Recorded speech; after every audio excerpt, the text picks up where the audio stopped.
मनसे अध्यक्ष राज ठाकरेंनी वर्षा निवासस्थानी मुख्यमंत्री एकनाथ शिंदेंची भेट घेतली आहे। दोघांमध्ये आगामी निवडणुकांच्या पार्श्वभूमीवर चर्चा झाल्याची माहिती मिळते आहे। मुंबईतील काही मतदारसंघांसंदर्भात चर्चा झाली आहे। भांडूप आणि माहीम या दोन्ही विधानसभा क्षेत्रात शिवसेना उबाठा आणि शिंदेंच्या शिवसेनेचे आमदार आहेत। महायुतीच्या जागा वाटपात माहीम भांडूपची जागा शिंदेंच्या वाट्याला जाण्याची शक्यता आहे। यापैकी एका जागेवर मनसे अमित ठाकरेंना उमेदवारी देऊ शकते। त्यामुळे या दोन आणि मुंबईतील इतर काही जागांवर शिवसेनेची मदत मिळण्याबाबत भेटीत चर्चा झाल्याची माहिती विश्वसनीय सूत्रांनी न्यूज 18 लोकमतला दिलेली आहे।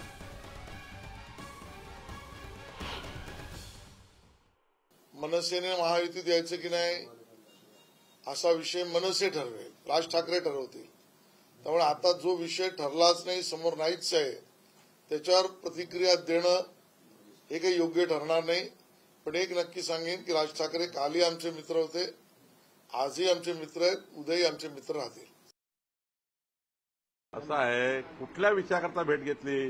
अरे त्यांनी स्पष्ट केलं आहे राज ठाकरे साहेबांनी की आम्ही लोकसभेमध्ये विकसित भारताचा संकल्प जो मोदीजींनी केला त्यांना त्या संकल्पाला साथ देण्याकरता आम्ही मोदीजी सोबत आहे आणि विधानसभेत ते आमच्यासोबत नाही असं त्यांनी जाहीर केलं आहे। कशाला तुम्ही वेगवेगळ्या भेटीचा वेगळा अर्थ काढता? पुढच्या बातमीकडे वळूया। आरक्षणाच्या मागणीकरता मराठा समाज आक्रमक झालाय। जरांगे पाटलांच्या उपोषणाला पाठिंबा देण्याकरता आज नांदेड, परभणी, अहमदनगर, लातूर या ठिकाणी बंदची हाक देण्यात आली आहे। जरांगे पाटील यांच्या समर्थनार्थ गंगाखेड, जिंतूरसह परभणी जिल्ह्यातील अनेक गावांमध्ये बंदचं आवाहन करण्यात आलेलं आहे। तर नांदेडमध्येही बंदचं आवाहन करून जरांगेंच्या समर्थनार्थ मोर्चा काढण्यात येणार आहे। नगर शहरामध्ये सकल मराठा समाजाच्या वतीनं बंदची हाक देण्यात आली आहे। तर परभणीत सुद्धा सलग दुसऱ्या दिवशी बंदची हाक देण्यात आली आहे। त्यामुळे बाजारपेठ सकाळपासून बंद आहेत। नांदेड, लातूर, परभणी, अहमदनगर इथली दृश्य आपण एकाच वेळेला बघतो आहोत।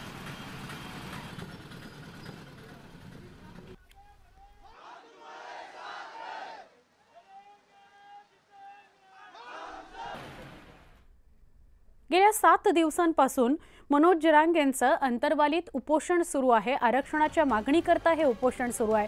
उपोषणामुळे जरांगेंची तब्येत खालावली आहे। संभाजीराजे छत्रपतींनी आज अंतरवालीमध्ये जाऊन जरांगेंची भेट घेतली।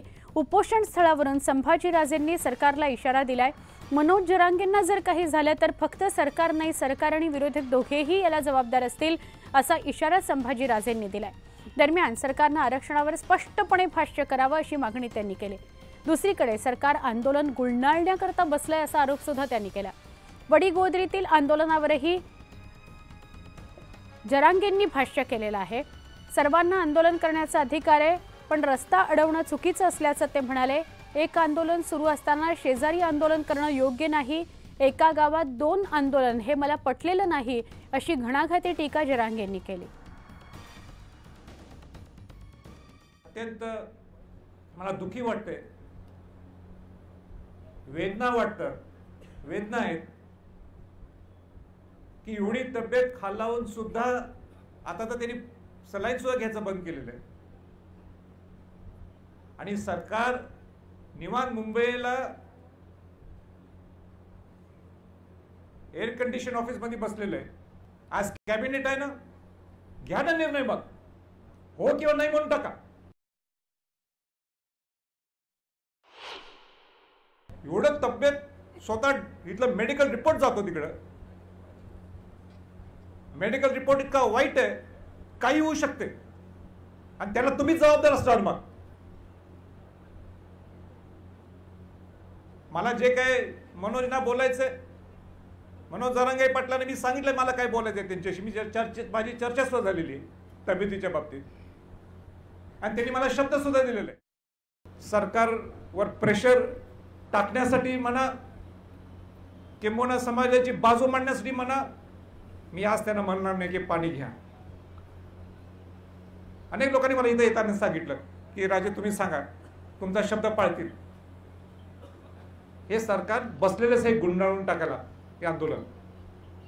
अनेक लोकांची इच्छा नव्हती की हे आंदोलन व्हावं, पण त्यांनी निर्णय घेतला। ही शेवटचा लढाई की मी ज्या 2 दिवस या गोष्टीची ऐकायला लागले, मारहाण व्हायला लागलेली आहे, रस्ते अडवा लागले आहेत, हे काय बरोबर नाही ना. मग जसं मी म्हटलं, घटनात्मक दृष्टिकोनाने सगळ्यांना आंदोलन करायचा अधिकार आहे, सगळ्यांना, सगळ्या समाजाच्या लोकांना अधिकार आहे. पण कोणतरी करत असेल म्हणून त्याला अडवा याचं, हे काय, ही आपली परंपरा नाही. तुम्ही करा आंदोलन, वेगळीकडे करा, हक्काने मागा तुम्हाला जे पाहिजे ते. पण ह्या माणसाने मनोज जरांगे पाटलांनीच किंवा आणि दुसऱ्या ठिकाणी आणि कोणा त्यांनी आंदोलन करायचंच नाही. हे बरोबर आहे. तुम्हाला तुमच्या मागण्यात ना, आमच्या ह्या मागण्यात करा आंदोलन. गुन्ह्या गोविंदाने राहा म्हणणारे छत्रपती संभाजी महाराज विशाळगडावर गेले होते का? राजर्षी शाहू महाराजांची माफी मागून मी या छत्रपती संभाजी महाराजांचा निषेध करतो. पड पावसामध्ये आमच्या मुस्लिम माता भगिनी आणि मस्जिद तोडली जात होती आणि त्यावेळी तू जाऊन त्यांना समर्थन देत होता. तू संविधानिक वागत होता का? छत्रपती संभाजी राजे या जरांगेनं कधीही त्यांच्या बॅनरवर आरक्षणाचे जनक म्हणून ज्यांना म्हणलं जातं त्या राजर्षी शाहू महाराजांचा फोटो वापरला नाही.